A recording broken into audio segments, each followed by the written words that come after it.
저는 30대 후반 평범하디 평범한 여성입니다. 한평생을 늘 평이하게만 살았던 제 인생이 송두리째 흔들리기 시작한 이유를 말하고자 사연을 보내봅니다. 항상 주변의 지인들이나 친구들이 남편에게 배신당하며 억울해 못 사는 걸 보며 멍청하게 저런 일을 왜 당하냐고 생각했던 사람이 바로 저였습니다. 하지만 제게 그런 일이 일어나리라곤 상상이나 했을까요? 그들보다 더 멍청했던 건 아무래도 저인 것 같습니다. 등잔 밑이 어두웠던 제 이야기 같이 들어보실래요? 저와 남편은 맞벌이 부부였습니다.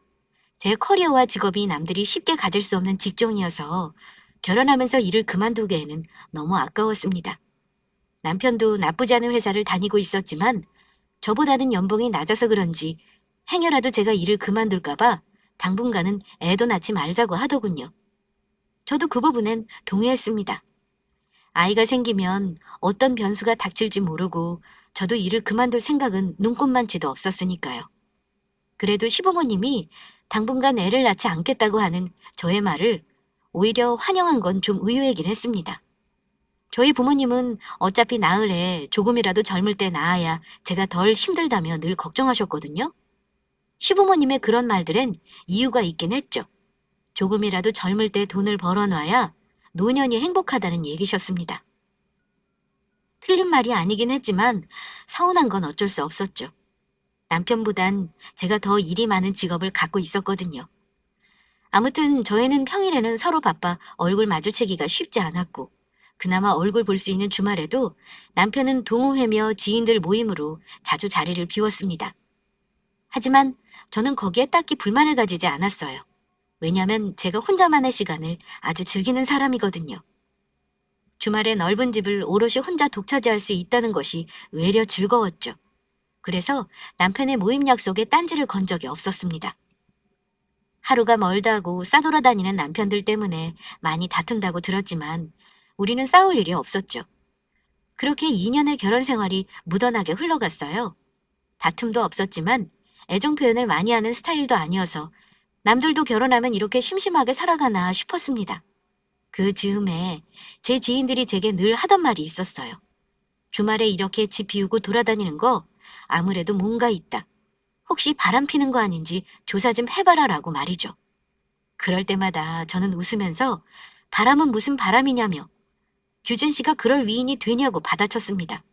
그도 그럴 게 남편은 동호회에서 같이 찍은 단체 사진에서도 늘 구석자리를 차지하고 있을 정도로 조용했고 낯도 많이 가렸거든요. 저와 맞선 자리에서 만나 얘기를 나누고 연애를 할 때도 이 남자 말은 할 수 있는 사람인가 싶을 만큼 조용했습니다. 그래서 친구들에게 요즘 여자들이 저희 남편 같은 스타일을 좋아하기는 하냐고 맞받아 쳤습니다.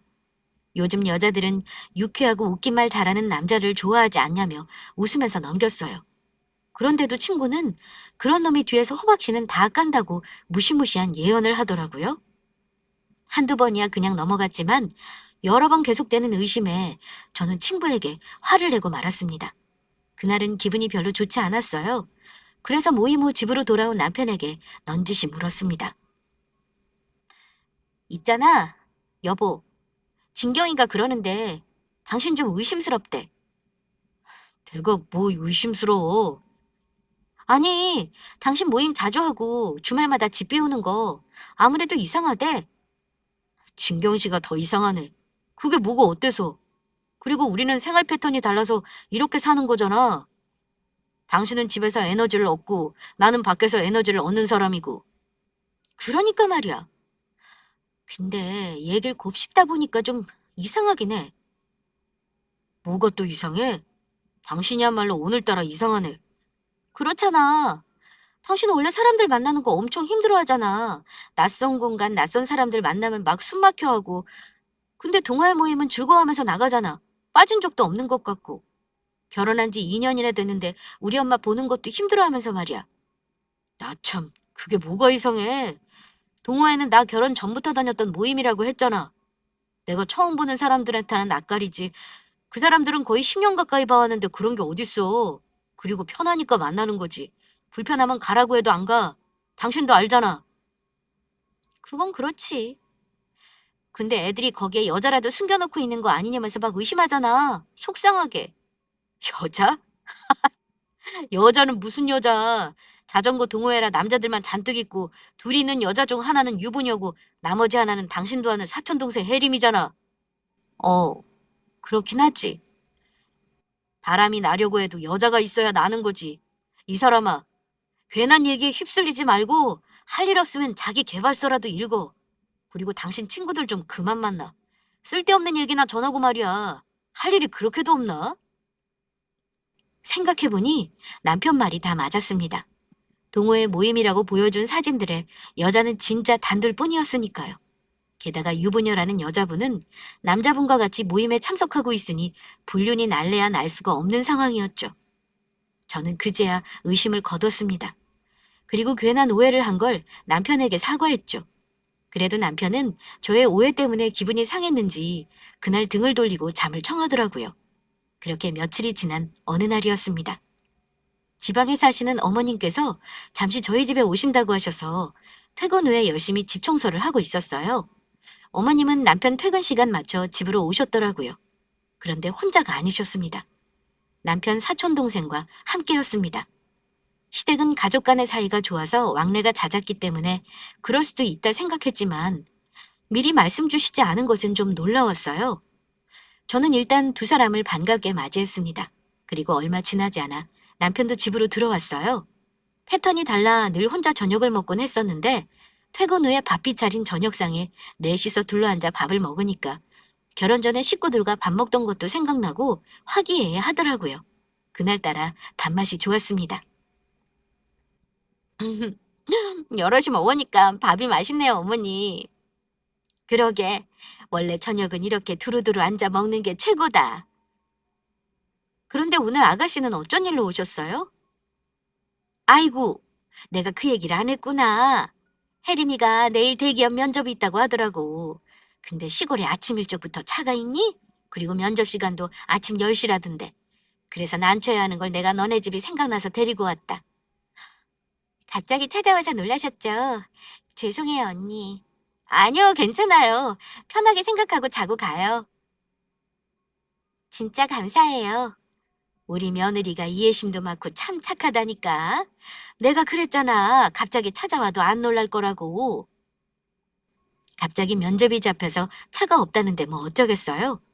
조금은 불편하겠지만 그래도 하룻밤 재워주는 것쯤은 문제가 될 게 없었죠. 저녁을 먹고 설거지를 하려고 팔을 걷어붙이니까 같이 와서 거들더라고요. 부침성도 있고 싹싹하니 사람이 좋아 보였어요. 어머님이나 남편이 워낙 사촌동생 칭찬을 자주 해서 그런지 저도 더 친근하게 느껴졌고요. 그런데 곰곰이 생각해보니 저희 결혼식장에서는 얼굴을 못 본 것 같았어요. 정신이 없었긴 했어도 시댁 측 사람들 모두 눈에 담고 외우려고 엄청 노력했었거든요. 그런데 이런 아가씨가 있었다면 당연히 눈에 들어왔을 건데 기억이 없더라고요. 그래서 제가 결혼식 땐 안 왔었냐고 물었죠. 그러자 당황하면서 그날은 중요한 일이 있어 결혼식에 참석 못했다고 너무 미안하다고 하더라고요. 그럴 수도 있겠거니 생각하며 대화를 주고받다 보니 설거지가 끝났어요. 어머님은 돌아가시고 저희 셋이 남았습니다. 이쪽 방 쓰면 돼요. 급하게 치워서 좀 정신이 사납긴 할 것 같은데. 괜찮아요, 언니. 이 정도면 훌륭한데요? 저 원래 오늘 밤에 올라가서 모텔에서 자려고 했었거든요. 그런데 이런 방이면 너무 좋죠. 멀쩡한 집 놔두고 무슨 모텔에서 자. 여자들 그런 데서 자는 거 아니야. 우리 기준 오빠, 진짜 자상하죠. 가끔은 친오빠였으면 하고 바란 적이 한두 번이 아니라니까요. 맞아요. 오빠가 안 그런 척해도 밤늦게 들어오면 걱정을 많이 하더라고요. 어머, 둘이 아주 눈에서 꿀이 떨어지네요. 아직도 그렇게 좋아요? 에이, 아니야. 가족인데 뭘. 맞아요. 이젠 그냥 덤덤해요. 연애할 때나 그랬죠. 피곤할 텐데 어서 자요. 내일 면접 때문에 일찍 일어나야 할 텐데. 쉽다. 나 언니랑 더 얘기하고 싶었는데. 다음에요. 저도 내일 아침 일찍 회의가 있어서 정리할 게 좀 많거든요. 능력자에다가 얼굴도 예쁘고. 오빤 복 받았네? 복 받았어? 괜한 소리 말고 얼른 자. 이러다가 내일 늦잠 잘라. 언니가 깨워줄 건데 무슨 걱정이야? 헤이, 됐어. 난 이만 잘게. 언니도 잘 자요? 그래요. 내일 아침에 봬요. 그렇게 밤이 되었습니다. 갑자기 찾아온 어머님 때문에 긴장을 했던 탓인지 전 금세 잠이 들었어요. 뒤척임도 없이 자다가 썰렁한 느낌에 눈을 떴는데 옆자리가 비어 있더라고요. 자다가 깨서 화장실을 갔나 싶은 생각을 하며 다시 잠이 들었습니다. 그리고 얼마 뒤에 부엌에서 도마 두드리는 소리가 들려서 벌떡 일어났어요. 누군가 요리를 하는 소리가 분명했거든요. 잠시 멍한 정신을 추스르고 밖으로 나와보니 아가씨가 분주하게 요리를 하고 있더라고요. 이미 계란말이가 완성되어 있었고 조리대 위에선 된장찌개가 보글보글 끓고 있었습니다. 아니, 이게 다 뭐예요? 아침부터 일어나서 밥하고 있었던 거예요? 재워주셨는데 제가 다른 건 해드릴 게 없어서요. 면접 준비만 해도 바쁠 텐데 왜요? 미안하게. 뭐야? 아침 차린 거야? 이야, 오래간만에 보는 진수성찬인데? 남편은 눈을 비비고 나와서 식탁에 앉아 감탄했습니다. 아직 나이도 어린데 이 많은 요리들을 아침부터 했다니 저도 놀람과 동시에 너무 미안해졌어요. 일한다고 남편에게 제대로 된 밥상을 차려준 적이 거의 없다시피 했는데 하룻밤 재워줬다고 이런 밥상을 받아도 되는 건지 민망하기도 했고요. 하지만 아가씨는 괜찮다며 어서 먹고 회사 가보라고 떠밀었어요. 음식들은 하나같이 너무 맛있었습니다. 남편은 역시 혜림이가 음식 하나는 기막히게 잘한다며 마구 추켜 세워줬어요. 저도 어머님이 왜 그렇게 아가씨 칭찬을 했는지 알 것 같더라고요. 그렇게 맛있는 아침을 먹고 저와 남편은 출근했고 아가씨는 면접을 보러 갔습니다. 그날 아쉽게도 아가씨는 면접에 합격하진 못했다고 했습니다. 아가씨의 똑 부러진 모습을 보면 면접을 붙는 게 당연한 거라 생각했는데 말이죠. 집으로 돌아와 펑펑 우는 아가씨를 달래주며 저는 연민을 느꼈습니다. 동생이 없는 제게 꼭 동생처럼 구는 아가씨를 보며 없는 동생이 생긴 기분이었어요. 그날 이후로 저희는 자주 연락을 주고받게 되었습니다. 남편은 자주 못 보는 고향 친구들 대신에 아가씨와 틈틈이 대화하며 즐겁게 지내는 걸 보며 보기 좋다며 자주 연락하라고 했습니다. 그러던 어느 날이었어요. 밤늦게 아가씨가 연락이 왔습니다. 울먹이는 목소리가 심상치 않았어요. 무슨 일이냐고 물으니 대답도 않고 울기만 하더라고요. 필시 무슨 일이 났구나 싶어서 저는 계속 캐물었습니다.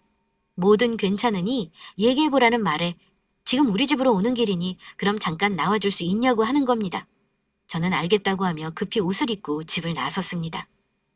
퇴근하고 쉬고 있던 남편이 어딜 가냐고 묻길래 혹시라도 아가씨가 마음 불편할까 하여 대충 친구 만나러 간다고 둘러대고 나왔어요. 저희는 집 근처 카페에서 만났습니다. 아메리카노를 한 잔 쭉 들이켜던 아가씨는 숨을 가다듬고 말했어요.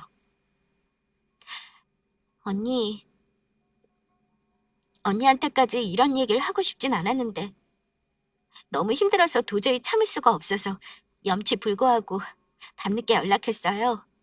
미안해요. 뭔데요? 뭐든 말해봐요. 들어줄게요. 진짜예요? 언니가 진짜 내 친언니 같아서 말하는 건데요. 저 요즘 살고 싶지가 않아요. 도대체 왜요? 무슨 일 있어요? 사실 저 빚더미에 앉게 됐거든요. 빚더미라니, 그게 무슨 말이에요? 얼마 전에 대부업체한테 돈을 빌렸는데 이자가 눈덩이처럼 불어나서 도저히 갚을 수 없게 됐거든요. 근데 글쎄 어제는 집까지 찾아와서 협박하는 바람에 무서워서 그냥 집을 나와버렸어요. 이제 저 어떻게 해요? 울지 말고 말해봐요.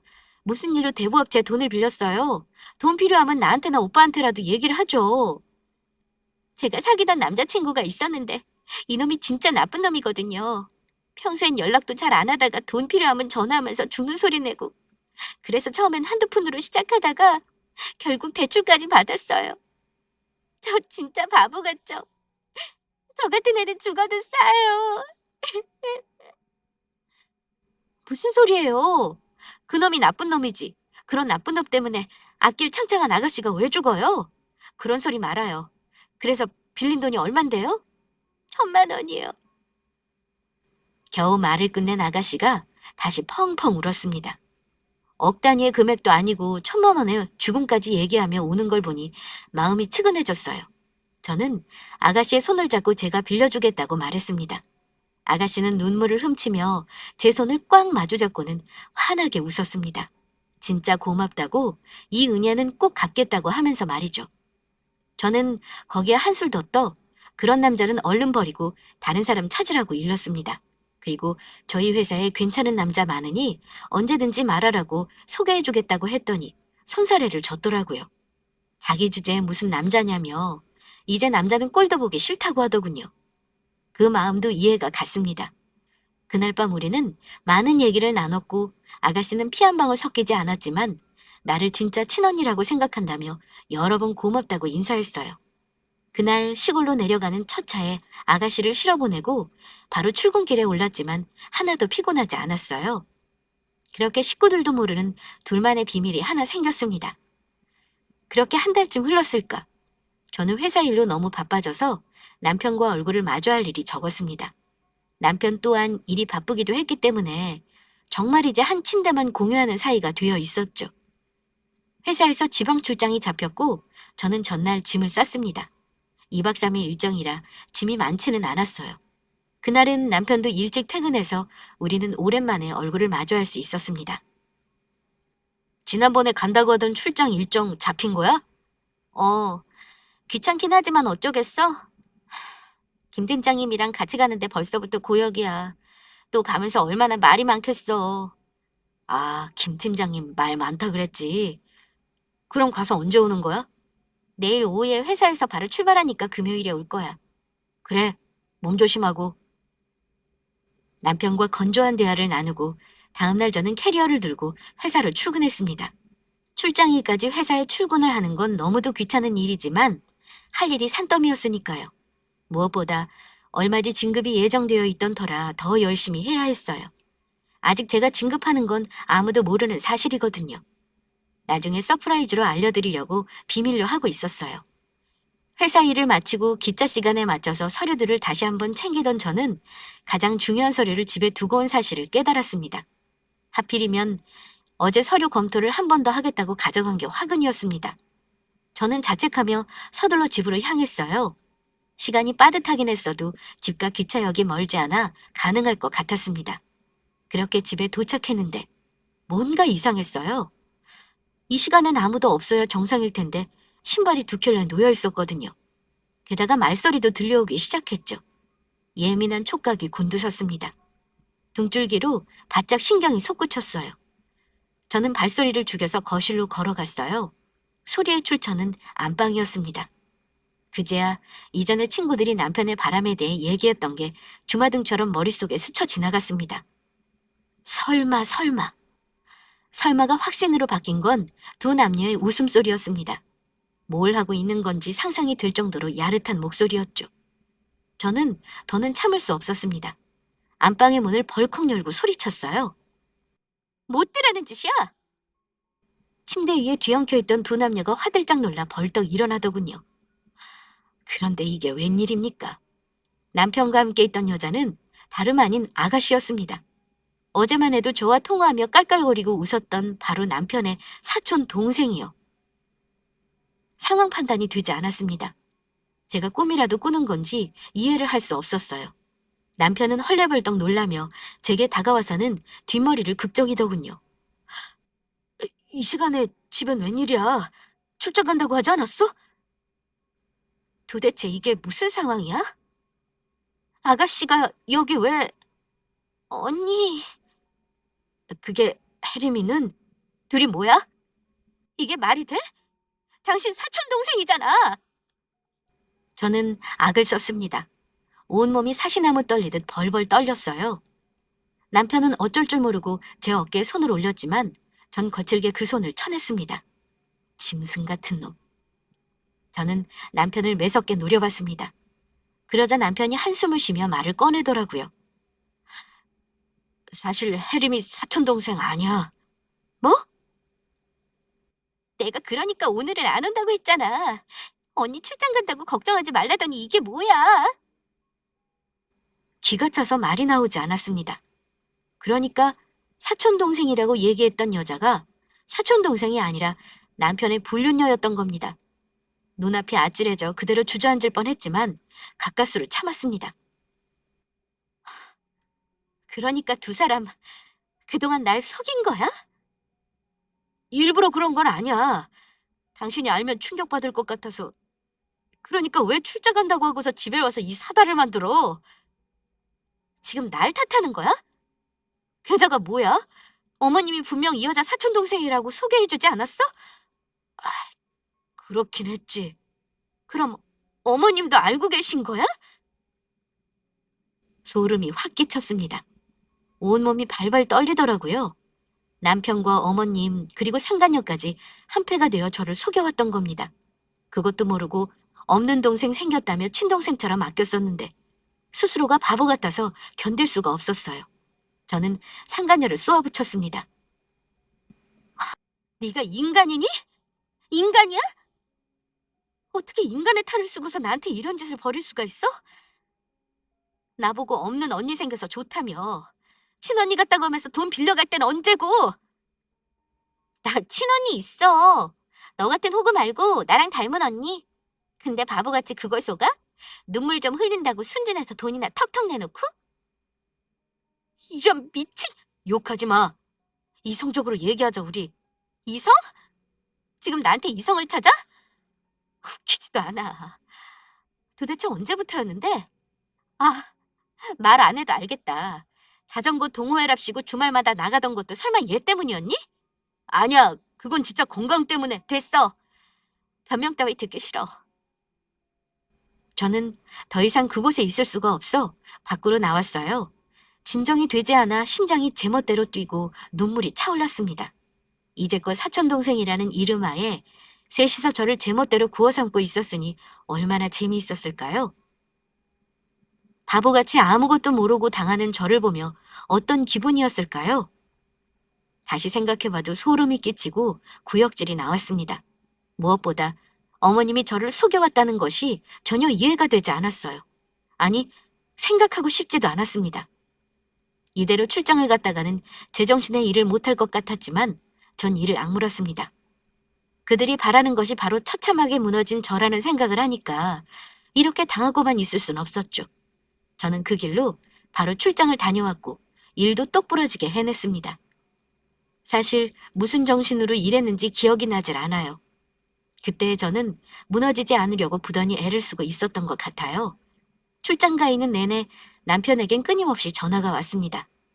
사촌동생이란 이름으로 저를 속인 상간녀한테서도요. 하지만 전 모든 전화를 착신 거부했습니다. 그리고 출장지에서 돌아와 제 짐을 모두 싸서 친정집으로 왔어요. 도저히 남편과 얼굴 맞대고 있을 자신이 없었거든요. 퇴근 후 제 짐이 모두 사라진 걸 안 남편은 제게 전화를 걸었지만 막상 찾아올 용기는 없는 듯 그 뒤로는 조용해졌습니다. 저는 부모님께 이 모든 사실을 털어놓았습니다. 엄마는 엉엉 울었고 아빠는 못내 분해했습니다. 세상 어느 부모가 자식이 이런 모진 일을 당했는데 화가 나지 않을 수 있겠습니까? 부모님은 제게 당장 이혼하라고 했지만 전 쉽게 그와 이혼해줄 생각이 없었습니다. 제가 당한 게 얼마인데 이렇게 싱겁게 이혼을 하다니요.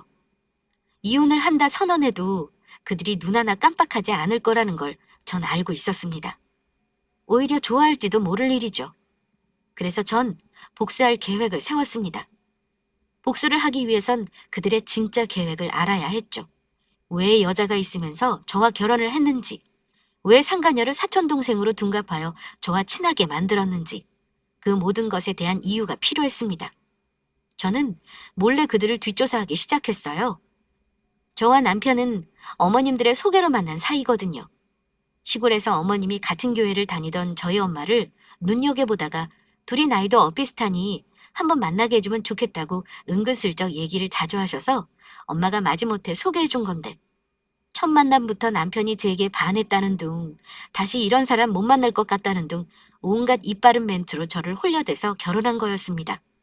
알고 보니 이게 다 저희 집 재산을 노리고 접근한 거였더라고요. 그러니까 애초에 저랑 결혼해서 저희 집과 제가 갖고 있는 재산을 다 뺏고 이혼시킨 다음에 그 상간녀와 결혼할 작정이었더라고요.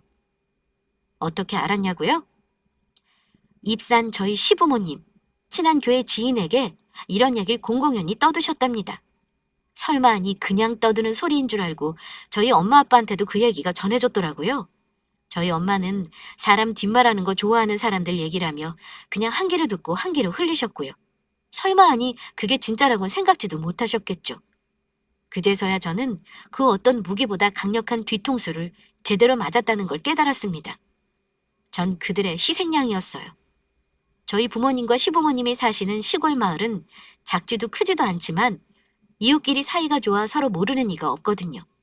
다행인지 불행인지 아직 남편이 시부모님한테까진 들켰다는 얘기를 하지 않은 것 같더라고요. 비밀이라고는 없는 시부모님이 사실을 알고도 말을 안 하실 리가 없다는 판단이었어요. 그 주의 주말, 저는 부모님과 함께 교회로 향했습니다. 저의 정체를 들키지 않기 위해 완벽 위장한 채로요. 예배는 경건하게 진행되었습니다.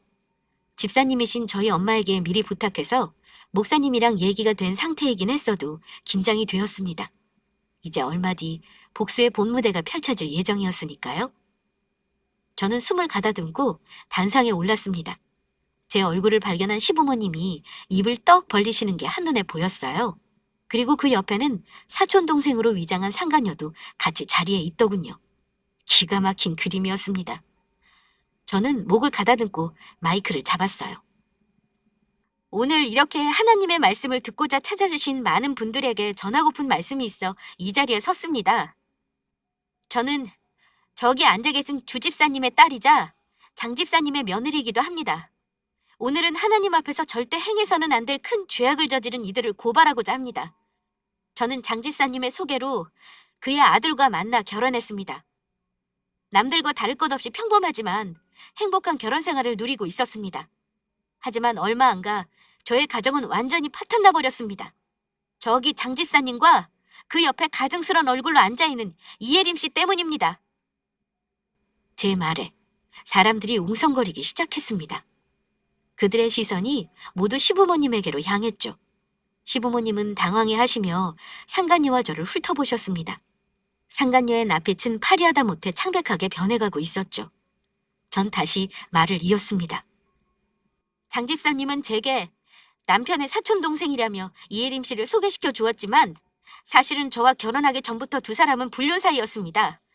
그리고 이 모든 사실을 장집사님은 알고 계셨고요. 그뿐만 아니라 오히려 이 일에 앞장서신 분이시죠. 저와 저희 집 재산을 송두리째 빼앗아 불륜 여인 이예림 씨와 다시 재혼시킬 계획을 세우셨더라고요. 제 얘기에 교회 사람들이 너도 나도 수군거리기 시작했습니다. 세상에 이게 무슨 일이냐며 정말 장집사가 그런 사람이냐고 믿지 못하는 사람들도 있는 한편 어쩐지 옆에 계속 끼고 다니길래 뭐하는 사람인가 했더만 무서운 사람이라고 욕을 하는 사람도 있었습니다. 사람들의 목소리가 커지자 상간녀는 자리에서 벌떡 일어나 소리쳤습니다. 저 여자가 하는 말 전부 가짜예요. 무슨 근거로 그런 말을 하죠?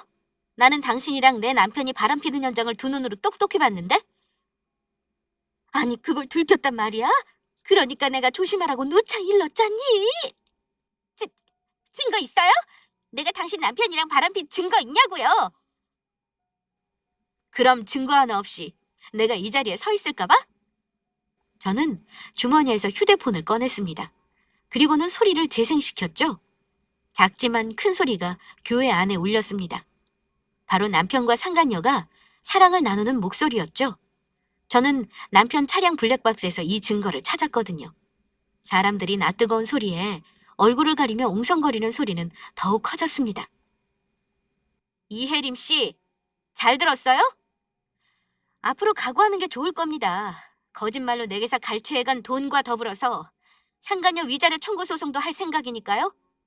말도 안 돼. 어머님, 저 이제 어떡해요? 저 여자 좀 말려봐요, 진짜. 상간녀는 얼굴을 들 수가 없었는지 새빨개진 얼굴을 하고 교회에서 도망치듯 나가버렸습니다. 작은 시골 마을에서 앞으로 어떤 얘기가 돌지 흥미진진해진 순간이었습니다. 그렇게 상간녀가 나가버리고 나자 사람들의 시선은 자연스레 시부모님에게로 향했습니다. 어머님은 얼굴이 새빨개져서 고개를 푹 숙이셨고 아버님은 헛기침만 하시더라고요. 속이 후련해진 저는 단상을 내려와 부모님에게로 갔습니다. 그리고 엄마 아빠의 손을 잡고 그곳에서 끌고 나왔습니다. 그날 밤 연락을 받은 남편과 시부모님이 저희 집에 들이닥쳤습니다. 어떻게 그 많은 사람들 앞에서 날 창피해 줄 수 있냐? 창피요? 창피하셨어요. 그럼 창피당할 행동을 하지 말으셨어야죠. 어머님이 사촌동생이라고 뻔뻔한 얼굴로 소개해줬던 여자, 제가 평생 모를 거라고 생각했나 봐요. 세 분이서 아주 절 속이느라 재밌으셨죠? 그런데 이걸 어쩌죠? 이렇게 다 들켜버려서? 아무리 그래도 이렇게 몰상식한 행동을 하는 게 말이 돼? 몰상식한 건 그쪽이지. 나는 내 산에서 최대한 신사적으로 행동한 것 같은데? 그게 어디가 신사적이니? 앞으로 동네에서 얼굴을 어떻게 들고 살아? 얼굴 들고 사실 생각을 하셨어요? 꽤 뻔뻔하시네요. 그건 어머님 사정이고 저도 제가 살아야겠어서 한 선택이니 후회는 없습니다. 내가 너 명예훼손으로 고소할 거야. 하세요, 사돈. 명예훼손이건 뭐건 다 하세요. 저희는 당신을 사기죄로 신고할 테니까요. 뭐요? 사기죄? 내가 무슨 사기를 쳤다고? 사기의 증거는 너무나 많죠. 사촌동생으로 위장한 상간녀를 소개한 것, 그리고 돈 뜯어내고 이혼할 생각을 한 것, 애초에 저한테 접근해서 우리 딸 소개해달라고 한 것도 전부 사기 아닙니까? 그렇다고 그걸 사기로 몰면 제가 곤란하죠, 사돈. 우리 규진이가 수희한테 워낙 잘하지 않았습니까? 일한다고 제대로 밥 한 끼 차려준 적 없어도 한 번도 싫은 소리를 안 했답니다. 아시잖아요. 똑같이 일하는 사이에 밥은 왜 여자가 차려야 하나요? 게다가 이서방이 차려준 건 다 쥐가 구려서이지 않습니까? 잘하는 척이라도 해야 들키지 않을 테니까요. 사돈, 말이 심하시네요. 뭐가 심하죠? 그나저나 앞으로 이 동네에서 쪽팔려서 얼굴을 못 들고 다니실 테니 어서 빨리 집이나 내놓으세요. 그 집을 사갈 사람이 있는지는 모르겠지만. 상황이 좋지 않게 돌아가자 남편은 재빨리 입장을 바꾸더군요. 저희 엄마 손을 부여잡고는 눈물로 호소를 시작했습니다. 어머님, 방금까지 저희 엄마가 한 말은 다 잊어주세요. 결혼 전에 제가 잠깐 한눈 판 건 사실이지만 저는 혜림이와 재혼할 생각이 없었어요. 혜림인 엄마가 결혼하라고 하도 부추기셔서 그런 건데 저는 수희랑 살면서 이혼할 생각은 추호도 하지 않았습니다. 정말이에요. 아, 그래서 나 출장 간 사이에 내 집에 불러들여서 사랑을 나누셨다? 이혼할 생각도 재혼할 생각도 없단 사람이? 그건 쓸데없는 변명 말고 이혼 소송이나 준비해. 위자료도 톡톡히 준비해야 할 거야. 당신의 귀책 사유로 인해 우리가 이혼한다는 건 공공연한 사실이니까. 여보, 제발 이혼만은 하지 말자. 왜? 돈이 없어서 그래?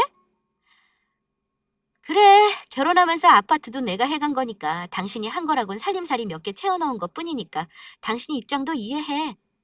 근데 이렇게 후회할 거였으면 적어도 사람 탈을 쓰고 짐승짓은 하지 말아야지. 내가 그날 받은 충격, 당신은 상상조차 못할 거야. 뻔뻔스럽게 변명으로 일관하던 당신, 지금 생각해도 구역질나. 근데 이제와 이혼만은 하지 말아달라고? 웃기지도 않네. 동네 창피하게 소문 다 나니까 이제 그런 생각이 들어? 남편에게 있는 대로 퍼붓고 있을 때 갑자기 대문을 열고 상간녀가 등장했습니다. 눈물바람을 하고 비련의 여주인공 행세를 하며 제 옆에서 쓰러지듯 무릎을 꿇더군요. 마치 추악한 영화의 한 장면처럼요. 언니, 제가 잘못했어요. 다시는 오빠 안 만날게요. 이게 지금 뭐 하는 거죠? 당장 일어나요. 저 집에 들어가자마자 그대로 쫓겨났어요. 엄마가 집안 망신을 시켜도 유분수라며 당장 나가라고. 언니, 저 진짜 오빠 안 만날게요. 언니도 저 좋아해 주셨잖아요. 친동생 같다면서 예뻐했잖아요. 눈 딱 감고 이번 한 번만 용서해 주시면 제가 잘할게요. 네?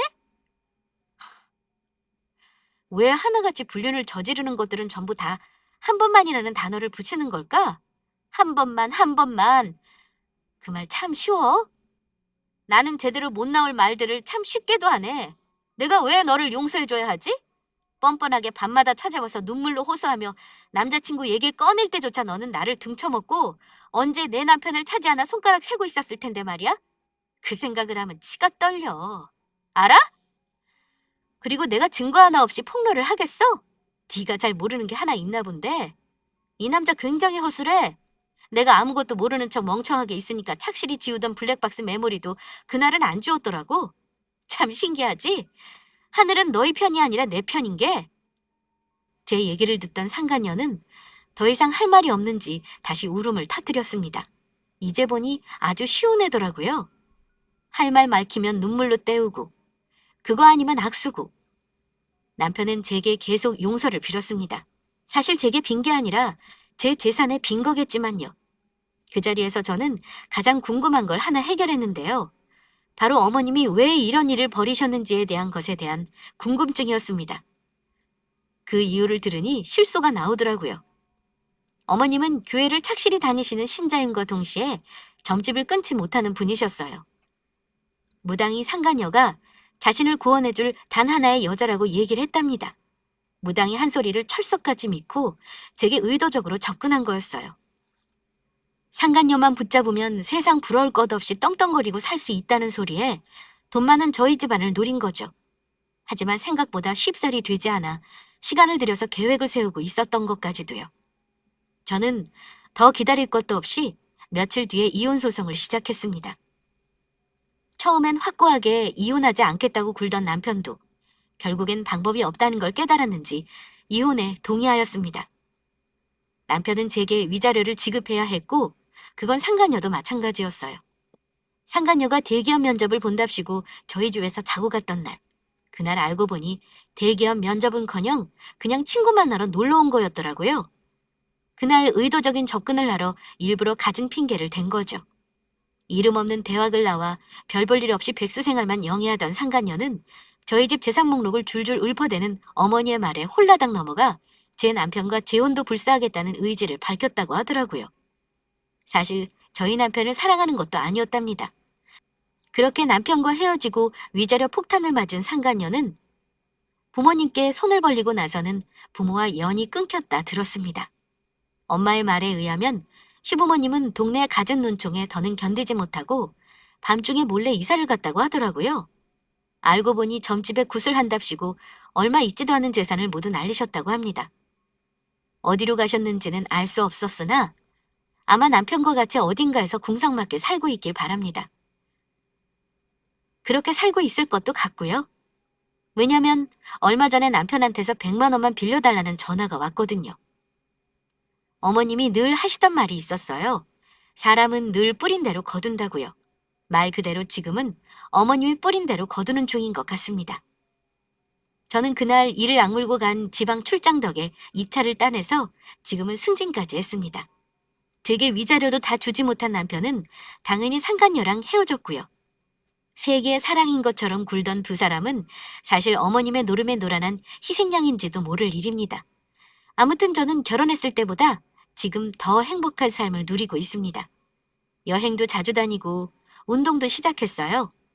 원래도 개인 생활을 즐기던 편이어서 어쩌면 비혼이 제게 딱 맞는 것 같다는 생각을 하는 중입니다. 또 모르죠. 이러다가 좋은 인연이 나타날지도요.